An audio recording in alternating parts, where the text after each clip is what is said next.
ئەم هەوڵاتیە شەیدای جلی کوردیە بەردەوام بۆ گەڕان و سەرکارەکەشی جلی کوردی دەپۆشێت پابەندبوونی بە کەلتوری کوردیەوە ئەو باوەڕەی لای ئەو دروست کردووە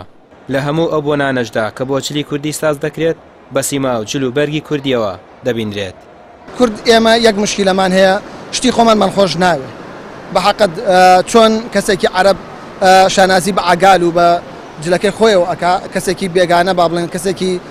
ئەجنەبی یا کەسێکی فارس یا هەر کەسێکە لە وڵاتانە شانازی بە جلی خۆیەوەکە دەبێت ئێمە شانازی پێوە بکەین بەڵام ئێمە ئەو مشکلەمان هەیە حەزمان بە بێگانە پەرستیە بەحەقت. لە دیزاینی جلی کوردیدا زیاتر گۆڕانکاری بەسەر جلوبەرگی ئافرەتان داهاتووە بەشێک لە خانمان گلەی ئەوە دەکەن دیزاینەکان وا خەریکە لە کللتوری کوردی لا دەدەن و سیما ڕەسەنەکەی خۆی لە دەست دەدات.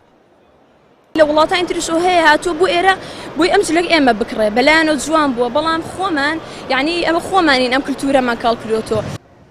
هادی مەجید ماوەی زیاتر لە 20 ساڵە کاری بەرگ دروی دەکات ژمارەیەکی زۆر دیزاینی جلی کوردی لە پێشنگایەکدا نەمایش کردووە ئەو لەگەڵ ئەوەدایە گۆڕانکاری بکرێت بەڵام نەک بەو ئەندازەی جل و بەرگی کوردی لەسەر شێوە ڕەسەنەکەی خۆی دوور بکەوێتەوە. هەسمان کردووە کە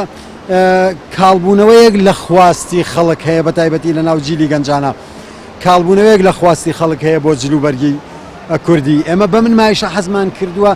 هەنگاوێکی تر جل و بەرگی کوردی بەرینە پێش وە خواستی لەسەر بێ بەڕاستی و بتوانین بەم هەنگاوە جارێکی تر چاوی بینەری کورد چاوی گەنجی کورد ڕاکێشینەوە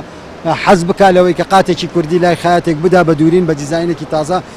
لە دیزاینێکی نوێ و جوانتر لە ئەوەی کە خۆی ئەڵێ دیزاینی کۆن.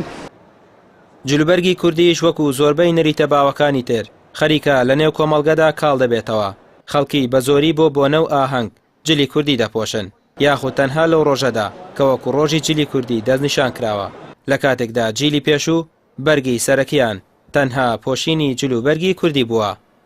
ڕامیا ڕوسمان کەناڵی ئاسمانی پێیام سلێمانی.